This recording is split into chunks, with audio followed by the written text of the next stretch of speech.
Welcome to the Retail is Detail podcast. I'm your host, Jamie Hamer.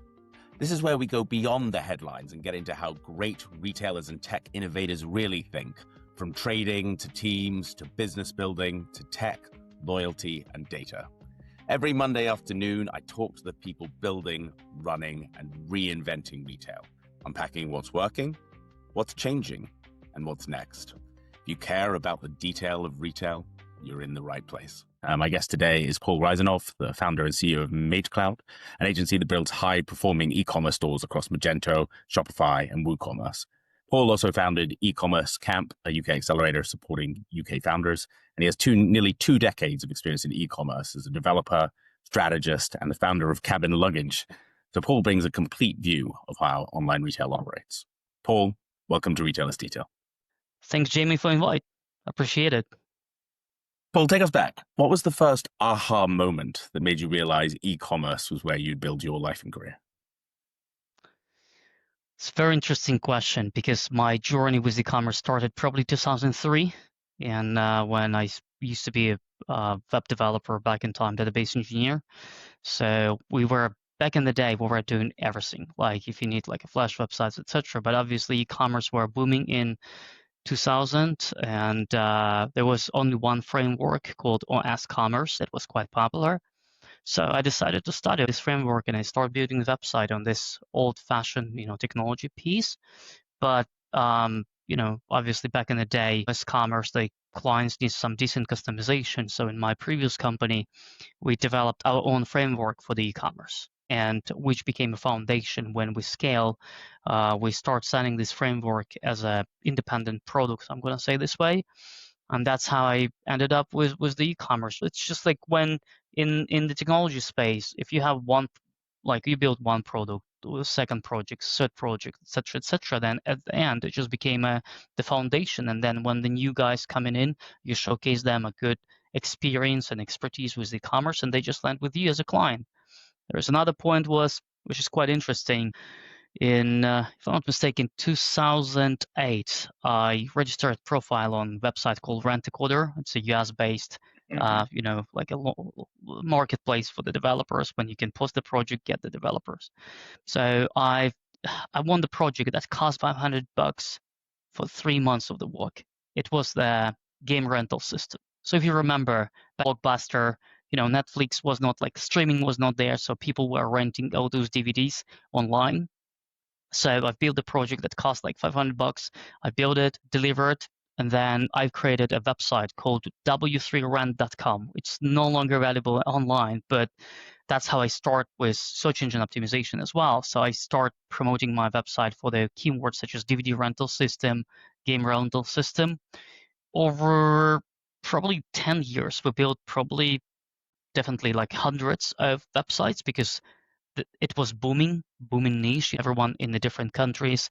I think we deployed to about 25 countries this solution, which is again, people renting, buying. So that's why I think I'm in e-commerce as a developer for a very, very, very long time.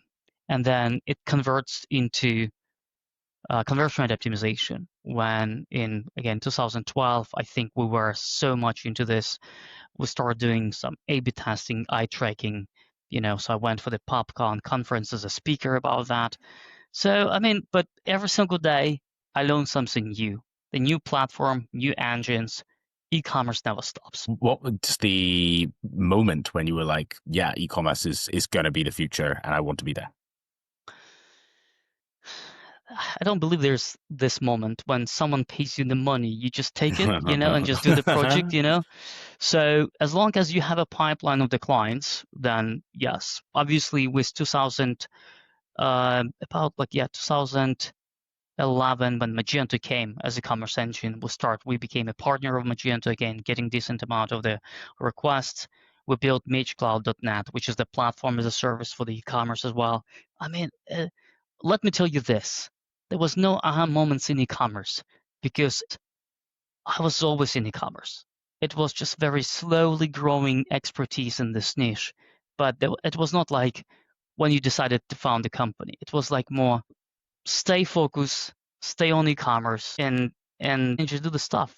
I'm not a retailer myself. I have to be honest. I'm an agency who's in the retail, which just gives me a little bit more data than this like specific isolated e-commerce merchant, right? So I'm talking with 120 clients right now. I see the metrics that they've got. I see the conversion rate, etc. That give me a powerful tool of seeing what works, what's not. And now, when I'm not the founder, but I'm a kind of investor and CTO of Cabin Luggage. Now I can apply my skill set in e-commerce to the real e-commerce brand that we're building. That was aha moment. So, which is basically, okay, if you like, how can you teach other people how to do e-commerce if you don't do it yourself? And that's probably kind of what unlocked me now. Okay, let's talk about cabin luggage. So you've decided to start a brand to prove that your expertise works. What's the number one competitive advantage that cabin luggage has from having you as the CTO? Well, CTO and investor, because Cabin Luggage is not paying anything for any dev work and design work that they are doing right now. It's all in my pocket right at this point. That's number one. So number two, it's honesty. So I can definitely pre-screen, and I'm not the final decision maker in this case. We still have Will, and who's the founder of the company, and a couple of other folks who works for Cabin Luggage. So, but I can definitely look around, see what the agency is doing, just to gather honest advice. Is it a good direction? Do I agree? So it's another peer advice for what's going on. Again, especially with my skill set in technology and the metrics, I can definitely say our conversion rate is lower than average, or again, it's extra knowledge. What's the unique about the cabin luggage? Cabin luggage was born not just on like an idea, right? So Will, he's also founder of Pen Shop Co. UK, which is the brand with like about like 25, if I'm not mistaken, years of the history in UK, with a lot of stores offline. Now they focus exclusively on e-commerce, so they're selling pen shop like pens, right? And what we find out is during the summer season for this business, it's a little bit quiet.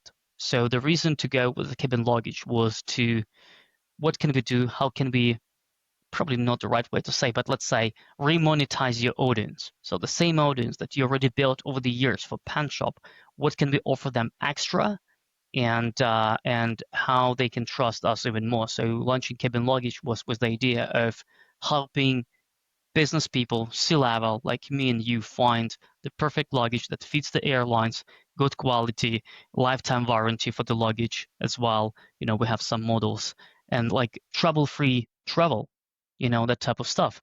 There are a bunch of the other, you know, luggage companies as well, but we're proud that we have next day delivery. So it's more about the service rather than like in the quality, you know. And again, remonetizing, monetizing the same customer base, help them. That's what's kind of help us to drive this website forward. And so you're CTO and have a large level of control. Which platform did you choose for cabin luggage? Oh, that's that's probably was the company name called Mage Cloud, which well known as a Magento, right? I will be transparent. We are now platform agnostic, so we're not just Magento. So we definitely choose the Shopify for a few reasons. Number one is B2C. We don't have any B2B things. There is no heavy customization. There is no builder and stuff like that. So it's probably Shopify in this case was our go-to platform. We build it, and the reason why, because we have our own framework that we call Comrix, which is already kind of pre-built setup for B2C brands, whenever furniture, you know, lighting, any business like that. So we kind of utilize what we already built and put it online with like just a minor customization. Because like what I've known right now, does not matter how good your design, you push it live, and that's where everything will start. So what I can see a lot of my clients, they stick with the current design for a very long time. It's very hard to convince them to start doing the small A/B testing things. Like, okay, let's put that, and but I think this is the reality that's nowadays with the Shopify being the go-to platform, the only way for the competition already, like it's huge competition nowadays in the market. So if you're not doing those small tests on month by month basis, you kind of your brand will be behind. So I think the conversion rate, and again, probably conversion rate is not the best metrics. That's the metrics that's very like easy to fake. If tomorrow you get shit a lot of traffic from, like Meta, etc., which is because of the poor campaign, conversion rate will drop down. So I think it's very, I should say, and that's what I'm telling to my guys as well in the company. We do e-commerce site optimization, which could be not just the conversion rate.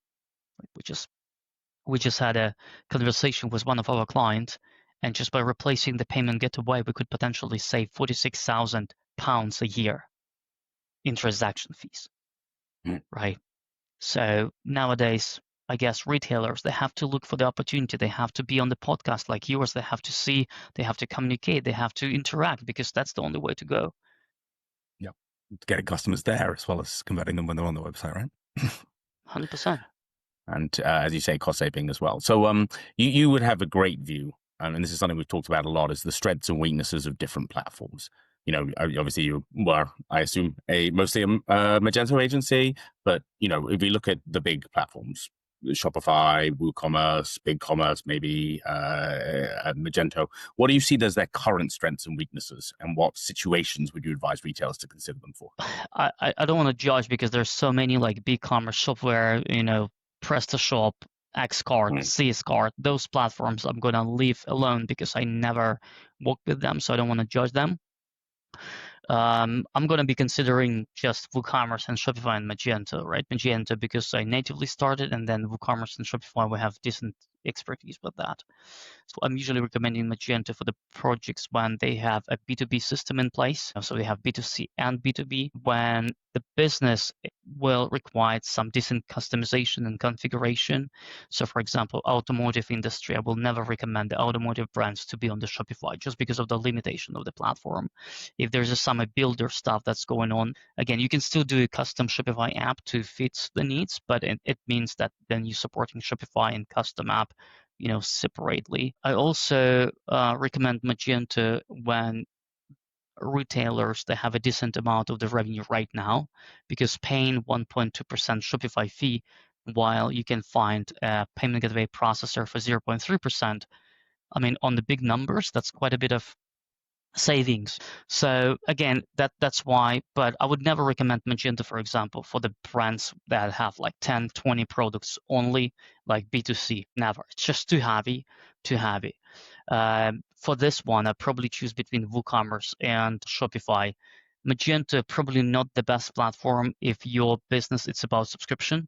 So WooCommerce and Shopify have done a great job for the subscription-based business, which is like, again, beauty and stuff like that. And when I want to do like WooCommerce, so again, there's some businesses like Vinicius and CBD and Armor, etc., when Shopify don't really even allow to run on Shopify platform. So probably WooCommerce in this case is a good one.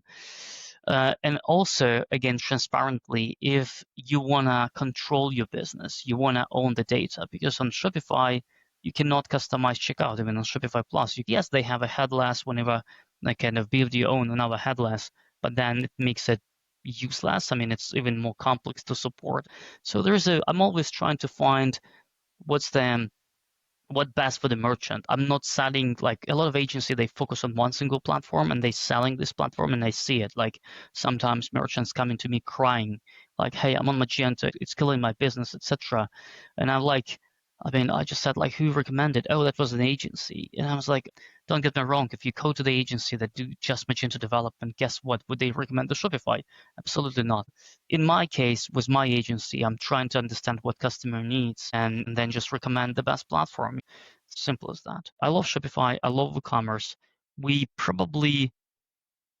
have more Magento merchant just because, again, we focus on businesses that do B2C and B2B, high catalog, SEO optimized. I really like SEO for Magento. I'm like, honestly, that's a pretty decent chunk. And sometimes I'm looking to the Google Search Console, I'm looking at traffic, and then when clients like asking me, okay, can we move to the Shopify? I was like, yeah, we can, but would you take the risk of pushing all those URLs? And then again, depends on where they are in the business. The decision is it's on them, obviously. Interesting. What's the biggest change that one of these platforms has made recently that's impressed you? I think Shopify's transparently way on top of this. So they constantly improving the product. Okay, so just now they launched 2,000 variations. That was a problem for how many years now? I follow Shopify from 2013. So for 12 years, there was a limitation that was just lifted. They made the Shopify Market feature that became the foundation for a lot of my clients to go into the EU, translation, etc. It's a pretty decent one that I'm going to be recommending. They now, for example, like they do B2B stuff when you have to pay 2.5K a month, if I'm not mistaken, for Shopify Plus, but they just created a segment of customers. So you can do customer segments and assign them a custom discount code as well. I mean, obviously, all the same features available in Magento, but now Shopify trying to win this gap and trying to make it so adoptable by those big retailers just to go in and get it done. So I think I'm impressed with, again, OpenAI integration with Shopify that was just recently announced, right? So now the question is like, if I will be pitching tomorrow like a project for someone who does not have any website, does not have any business, no risk, no drama, I'll just grab our framework, put it on Shopify, and get this guy live in 2 weeks. Yeah. And Wow. everything will be already like, does not matter what the size of the business, like furniture, etc. I can get your website live in 2 weeks. But so it's not really expensive to launch. It's more expensive than to drive the traffic and make sure the customers are buying. Because since we launched cabin luggage, the improvements that we've made after the launch in terms of the work hours, that's already outperformed what we spent to get it live. So small tweaks. Try this, get the video out. So we just embedded the video of the luggage into our product pages, and I see the improvements of conversion rate by 80%. Wow. It was a decent amount of work to get this 360, right? And everyone talks add video, but how many people doing that in the furniture space? No one. I can tell you on the cabin luggage, we just embedded the video. We did not do this for all the models, but for the most clickable one, and we can see the conversions. Video has increased your conversion by 80%. Video, yeah. Then we started to test again. We did not, like when we launched that, we had no reviews at all, like nothing, right? So we'll start calling to every single client. We obviously use the Review.io app that's sending recommendations, but people like don't have time, so you have to do extra mile just to call, ask for the review, and then people on the phone, they just do it. Sometimes you have to kind of forward the email, etc. one more time. Please. Now 24 reviews. Again, it's probably not impressive, but compared to the last month, that's already 30% extra. Once we add reviews to our website, 30% extra conversion rate here. And we obviously going to be doing a lot more. So we now focusing on getting like a founder, like put like not just 360 degree, but have a kind of get people to generate for us the content, the impressions, etc. So we engaging now with Will to have like unpacking by him and explain how the brand, what's the difference, right, by himself. Again, quite a bit of on the camera, and we're not quite comfortable on camera, but I do believe that will be a difference. That's how you can, that's personalization. That's a kind of more interactivity with the clients, like engaging with the clients who land on the page, so they can see, okay, that's the founder. Okay, good. Because we're all trying to streamline our operations. We're all trying to build the website, the customer land, click add to cart, go to checkout, fulfillment, drop shipping whenever, click done. That's the same as Amazon. There is no personal, if you're competing on this level, there's no way you can Amazon will always do it better. So I think nowadays with the brands who's from 1 to 5 mil, for example, the personalization and building the culture of the brand. I mean, it's and have a mission, and building the community around your brand became way more important than just transactional piece. And I do believe in the long term with AI. And I spent just now, this morning, 20 minutes trying to bypass the AI agent. And I was typing human, operator, support, and I just cannot bypass that. So with the AI raising in place, I think the human touch will be more and more important. And that's the reason why we do e-commerce camp completely on our own as an agency. But we just don't want to be agency anymore. We want to be a partner. We want to give the value. We want to connect people. And like I said to the guys from Avenue 85 the other day, you should have a mission.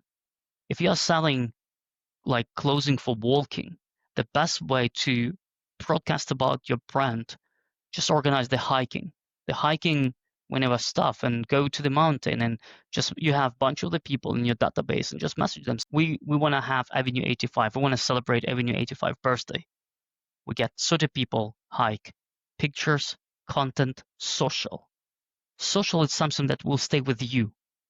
Does not matter what you do, right? So I think this is really key for the retailers nowadays to rethink and try to convert from transactional piece into more like a mission focus. Mm. I don't know if that's a No, it's great. So what other things should startup brands or small brands be doing that aren't scalable but help them to win in their niche?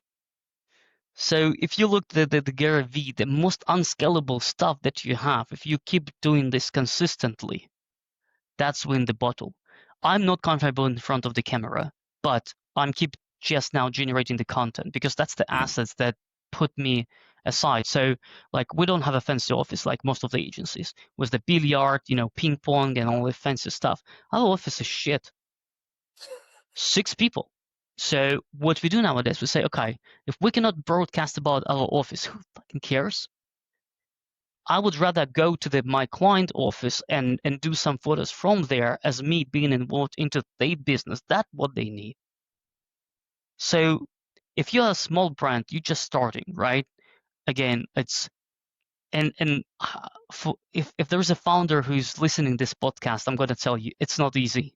Like if now Cabin Luggage would pay for the agency, for my agency, all the money that like we spend now, but probably already will be out of the business, So Wow. it's not easy. It's not easy. And my son, he's 20 years old. He started his own Shopify website right now. And I'm just like, okay, how do you start? Like, I mean, like you have no development skills. Like you said, you know what? I found a developer who agreed to work with me for their shares in the company. So he put shares of the company and get a designer, developer, the content guy, give them shares of, nothing. But he built a team of 5, and they slowly building this, like doing this stuff. So if you are the founder and you go for, I think there will be event from Alibaba in London. I've got it, I think next month. There's some kind of exports as well, like a white label, etc. Go there, grab the product, build a simple Shopify website, test the water, drive some traffic.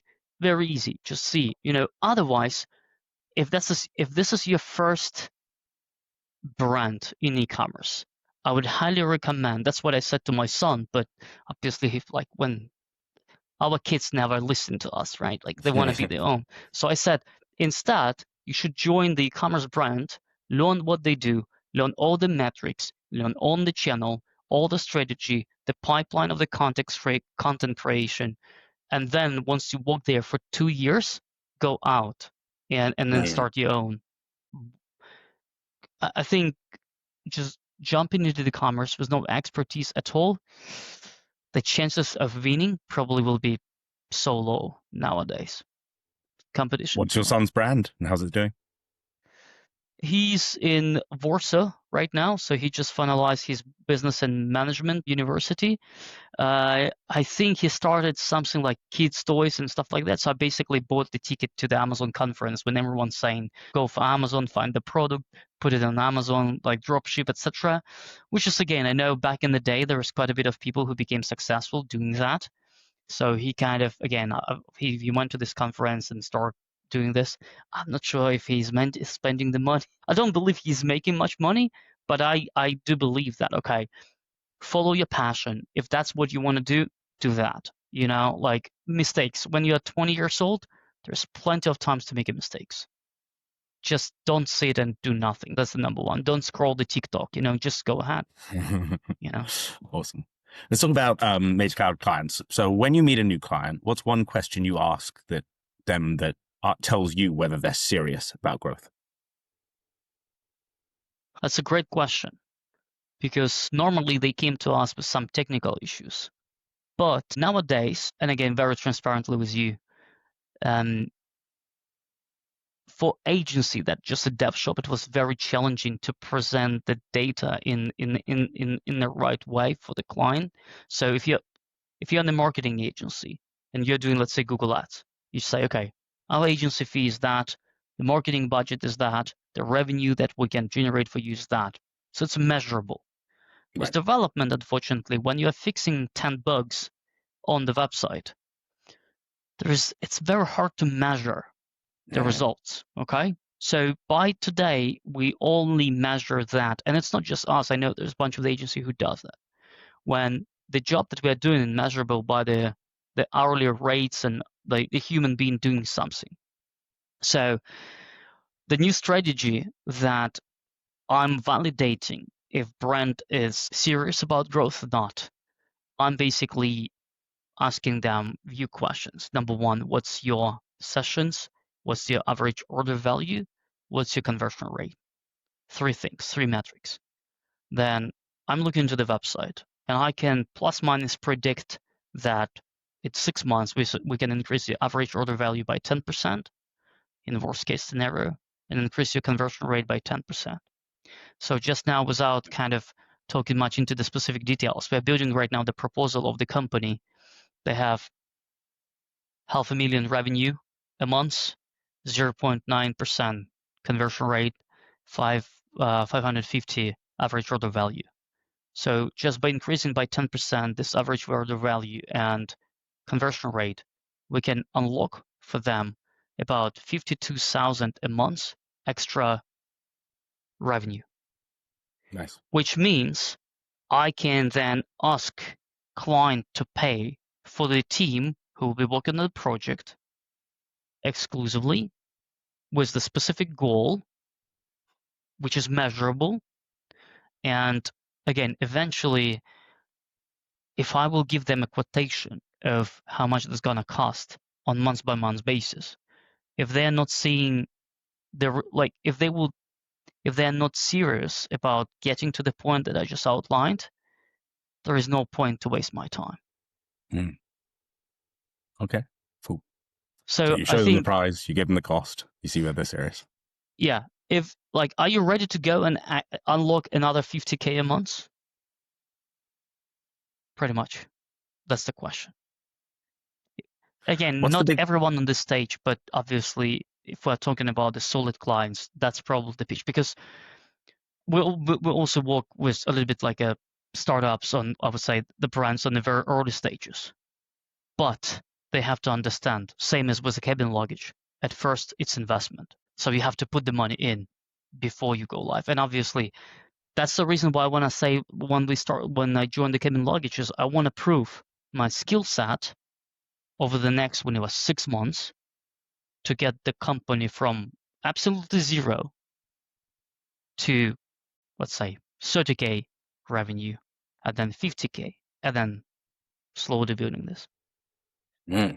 So I can showcase this to my potential clients that, okay, I've done it for my own. I probably can do it for you. And the good stuff is we have a very helpful community as well. So the people that we put together now on e-commerce camp, they're willing to spend the time, like a business owners, they're willing to spend the time to share the knowledge with someone else. Just last week, I had a call with our client who's saying, "Oh, Paul, our business is like 30% down this year." When I look into the Shopify, it was not the case, but like maybe he feels like it was like a feeling in the company, and I obviously don't know the expense, etc. So it's a little bit different story. So I was like, you know what? You have to speak with this, and start connecting with the other people not in the same field, but like a similar one, and then we had a good chat, and like on last dinner, one of our campers just explained her how she can save quite a bit of money for international transactions, international operations, which is good. So again, I'm proud that I'm dealing with the different aspects of the e-commerce as a founder, as an agency owner, And as a community, whenever say member, organizer. So tell me about building e-commerce camp. Is that an easy journey to get to the stage it is now? And what has been the biggest challenge in building a community? So the whole idea of starting that, number one, I used to be in Ukraine, right? So when you're dealing remotely with your clients in the UK, it's a little bit challenging, right? So as soon as they came here, I used to live in Silicon Valley, which is a lot more open community. There's a lot of meetups, etc., and people actually willing to share. You can easily get a coffee with the one of angel investor who put together 100,000 into the AI startup. You can have a breakfast with him, like just in a cafe, very easy. Here in UK, I think the most challenging was just to bypass the mentality. Oh, if it's event, someone will be selling that type of stuff. So we put ourselves like on our events. It would not be like a breakfast or dinner, commerce breakfast, e-commerce dinners, right? I don't want to do that. My clients, they're all busy. They don't have time for breakfast. And if they have time for breakfast, I would suggest them to have a breakfast with the wife and have a dinner with the wife. Like honestly, like again, if you have a couple of million in your banks and you're running the company 30 people, it's always you don't have time for the family. Like I'm same as me, right? I would always enjoy like guys, please, if you go to e-commerce breakfast, forget it. Go ahead and have a dinner and breakfast with your wife. That's like number one advice for for the C-level people. But we do event twice a year in April and like end of April, beginning of May, and then September, October as well, when we said to my clients, okay, you don't have time, but for this 1 day strategic vision and session and talking with the same C-level people, when no one else will be pitching you, come over, right? Yeah. It would not be agency on the stage. It would not be, I'm not on the stage. That's the reason I'm not saying it's Mage Cloud Day. It's not about Mage Cloud. It's about them first. So we're honestly finding a pretty decent stories, which is not so easy to find on LinkedIn. If you go to the conference, it's almost the same people talking about the same stuff. But finding the person who never been on the stage before, or someone who's doing something that like honestly, like as a sample, like I've done on LinkedIn. There was lady Megan from Buy Babes, and I mean, again, like a company that blow my mind. So she basically rented out the Porsche, put it all in pink, put it on Manchester, on illegal place for the parking, and put a lot of fake parking tickets. And people were just crossing, taking a picture, sharing on social media. Yeah. I mean, that's out of the box thinking, which is bigger brands or with the budgets probably would not even have. So I cherry picking sometimes people who are really not that famous, but doing something cool that I do believe my clients will enjoy. So I'm now like we have a live talk with them with John about the building community, 140,000 customers in the community. You can subscribe for the jeans, and then it will send you a box of different jeans each week. Oh, wow. So building the brand from 0 to 30 million, that's the size of the company. So obviously there are a bunch of the people in my group, my own clients, who will enjoy to learn this community stuff. So we do this twice a year, trying to not to sell it, trying to just engage people, inviting. I find it's in UK, like, oh, it's 2 hours drive. It's just like too much. So I was like, okay, so the distance is the challenge. It's always challenging. Distance is the challenge. What can we do? How can we resolve it? For me, 2 hours is not that much. I can drive easy. So we start live streaming. So nowadays, if you want to go for the e-commerce camp, you don't have to go in person. You can just go online and see it and watch. We're adapting. We're adding like new stuff. We're learning more. For the next year, we plan to have even more events like Q1, Q2, Q3, Q4, when we will be building an online day only. So you don't have to go anywhere. We'll have more speakers during the day, and then you can pick up the specific time. If you don't want to listen all the topics, jump for the one. If I want to build a community, I need to do what they want and not vice versa. You will never force people to do what you want. Learn from them what's easy for you. and then make an option. Someone wants to be in person, someone want to watch online. That's it. That's like in social media. You have to be everywhere because there's tons of customers on Meta, tons of customers on Insta, TikTok, etc. Nice. So you're creating, so when I worked for Gartner, we had like closed door communities of CFOs or CEOs talking about their problems together. That's the vision for the high end events for e-commerce club. Yeah. And we also plan some workshop as well when it's already more like, okay, you don't have to go send your marketing manager there or e-commerce manager, and we'll work with them to brainstorm as a group of more smaller events like 10, 15 people. Again, because of I see the needs, I see the needs and people asking for that. So you as an agency, Mage Cloud, you emphasize speed, security, SEO, and support.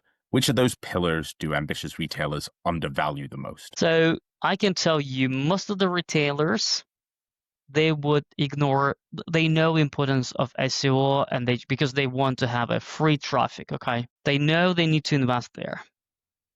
Speed, people want to get speed, okay? Absolutely. But something that they don't pay attention is security. I have a nice relationship with a company called Sansec.io, which is basically providing a security aspect for the merchants on WooCommerce and Magento. And I had a conversation with them and I said, we always have a trouble of selling our licenses for the merchant that was not hacked. But as soon as you hacked, then they're getting the license easy, right? Yeah. And that's something that they just don't respect much. And again, there's tons of points. And again, I have cases when the company, I message them about the vulnerability that they have. I call them on the support line, and as soon as they hear that I'm an agency and security, blah blah, he just hang out. I call for the second time and saying like, hey guys, don't get me wrong, I'm not pitching. On your checkout page, there is a code that's stealing credit card. People just don't understand that. So I think this is something that they basically skip 100%. That's a problem that, if I'm not mistaken, it was Mark and Spencer that was affected recently, one of the big brands. So I just had an email from my school saying that there is a book that was distributed through the kids, and there is a QR code on the back side of the book, and now if you scan it, the domain now linked to some porn site or adult content, because the founder or author wasn't probably did not kind of pay in time to get the domain. And can you imagine that, right? So, and again, I know on the backstage of we always set up a security place for our clients. But as an agency, when I convince them, I'm trying to convince them, we're out of date, we need to put the money in, we have to put money in. And I was like, okay, no, it's not our priority. Same as SEO. Yeah. Well, you hear about all of these, banks and major retailers holding Bitcoin for ransom and things like that. But how common is this? How often does it affect brands, and does it affect smaller brands too? It definitely affects the smaller brand. One of the stuff is, if you're running on open source platform, I'm not talking about the Shopify right now, because Shopify, obviously, they're protecting the infrastructure pretty nicely. So if you're running on any open source platform, by default, just like by default, you have a vulnerable assets, because the open source code produced by someone, it's open for everyone. And the people who knows how to get into the system, they can study this code and they can find the places how to bypass it. So that's by default. It's probably harder to hack the website that was built as a custom build, but with the open source, it's definitely kind of number one. And obviously, that's the reason why all this WooCommerce Magento patches needs to be installed. How it's common. On the Black Friday, I would expect one more attack against Magento WooCommerce easily, because every return every year, every year there's something going on. Every year, and then you have to patch it pretty fast. Definitely, as an agency, I don't have enough resources to do the security research and stuff like that. So that's the point of kind of using the platform that backed by Adobe, like a big organizations, right? There is some high-level things that can be implemented by the agencies, such as IP verification, IP protection, and stuff like that. So people cannot just even go to the certain areas of the website if the IP is not whitelisted. But obviously, yeah, I like every single year happens. Did we had any situation with our clients? Yeah, I should say yeah. So we had a clients who were hacked. Obviously, again, it's a different hacking as well activity, right? So if it's just embedding like some of the code, etc., that's we never had the option when like people stealing the credit card data because we're trying to make it secure. But if you're not on patched version, it's completely your responsibility to make sure you're secure 100% as a brand. So this is something that individual retailers should be paying attention to, as well as the platforms they're built on, and even more so if they're built on a bespoke platform. Yeah, so if you're a retailer on WooCommerce and Magento, I highly recommend you can subscribe to newsletter of Sunsec.io, and they notify. So Magento also giving you that. As soon as the security issue detected by whenever Magento or the vendor, they would not really tell you where it is. They just tell you, okay, you need to patch it, and then at some point it will be more or less clear how this is kind of protecting the brand or what can happen. So then all those bots servers, they can start at that. Like it's easy to download list of websites, for example, who's running on Magento. Easy. You can get it. You can get this data. And then you have a server, with the vulnerability, and you're checking whenever 10,000 URLs. You can check 10,000 Magento websites. You can try, okay, this one is hacked. Maybe the attack would not happen the same day, but maybe on the Black Friday when more people coming, they will inject something just to get more data. That was scary, but yeah, no, it's good. It's helpful for the audience, right? What's a failure that you had that cybersecurity that you were involved in that keeps you awake? I'm not gonna say the name. I don't want to put the brand, in a bad spot. Yeah. So there's a website. I visited myself, and I've seen there was a problem on the website, and I messaged them. It took them 3 weeks to seriously consider to work with us. I notified the hosting company about that, and the hosting company told me, Paul, you know what? We have to shut down this website. I was like, well, okay, interesting. He said, if we are as a hosting, like PCI compliant, if I know that this website is hacked, I cannot allow this code to run on the stack at all, 0. So again, like we went in, we removed the malware, but the infection keep happening. And honestly, we as an agency, we could not even find the road where it's coming from. We put the script that's every single minute checking the code and removing like the injection. Thanks God Sunsec then step in. I just called them, say, guys, sorry, as an agency, please can you step in and just do like some research, and they step in. But for about, I think, 2 weeks, we were trying to figure it out what it was. Like we did not really figure it out ourselves. So, but that's why you need community. That's why you need to know people. And but again, we're trying to prevent this from happening for the clients. But nowadays, so good, like thanks God, But now client pay attention more. If I ask them, we need to update, they said yes, yes, yes. I mean, that's once you learn in heart with your own money, that's when you start kind of thinking in the right direction. Thinking with your brand hat on for cabin luggage or anything else, what scares you more? A sudden shift in consumer behavior or a hidden tech failure that no one sees until it's too late? I'm always close to the tech. I'm obsessed with tech myself. I'm a database engineer. If you just put tech as a number one, you will never win. In my agency, sometimes I'm telling to my guys, if there is a way to develop the specific feature, maybe not in the best way from technology perspective, not that scalable, etc., but deliver this sooner than later, do it first. Push it to the market as fast as possible. See what the customer reaction would be, and then if it's good, the technology piece can be fine-tuned easy in the future. So the speed of delivering something into production sometimes very often supposed to be put first rather than a good best coding practices. Mm-hmm. And you probably You got have to test them out. your own Magento plugin as well for your personal brand, like for your company, right? Which Yeah. probably you already tested quite a bit as well. It's been an interesting journey. E-commerce camp, you must meet all kinds of founders. Those who are raising capital, those who are serious about growth, those who are just trying it out. What are the characteristics of the founders that you've seen who have built really good e-commerce brands? I've met a lot of different ones, and they all in different age as well. Probably same age me, but like 44, 45, like up to 50, I'm gonna say. But there's quite a bit of new founders that I'm following who's like 25 and they're really growing quite well. What I would say, what makes them in common, I'm gonna say it's the willingness to learn and listen others. Most of my clients who's very successful in e-commerce, they're not just giving something to the agency, either PPC or dev, etc.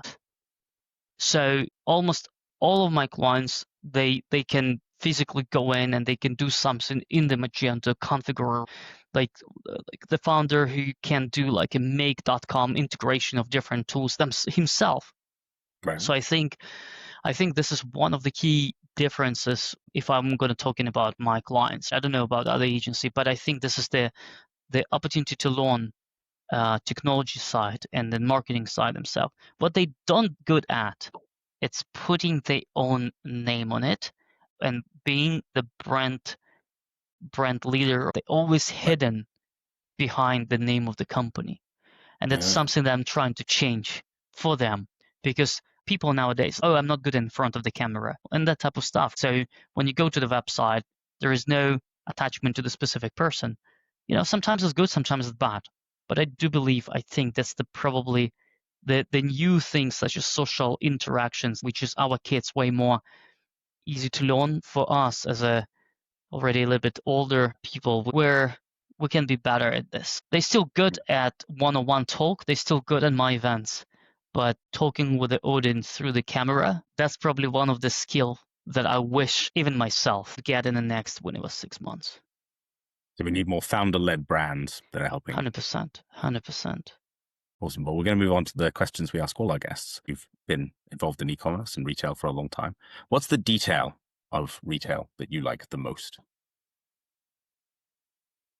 I'm going to say I'm driven by conversion, but as a retailer, as cabin luggage, for me, it's more like I wanna get a mission. So for cabin luggage, I want to have a mission, and the moment when I would make my customer cry or like emotions, that's probably driving the most. That's a good that's a good point. I went talking with the company here in UK, and they ship products in Ukraine nowadays. And we were talking about the business opportunity. Then, like, I'm going out and I can see in the warehouse the box that's supposed to be shipped to Ukraine. I asked them, hey, can I write down something in Ukrainian? And they said, yeah, okay. So I grabbed my pen and just write down something in Ukrainian and send it back. It's 1 week later, she texted me saying the guys in Ukraine who received the package. So the wife of this guy, she was crying just like by seeing that someone handwrite like from the company in the Ukrainian. It's like I have a goosebump now.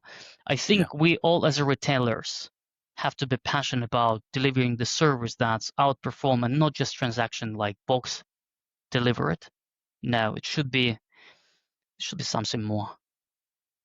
Something into it that makes you awesome brand with the mission that help our society and drive it forward. Yeah.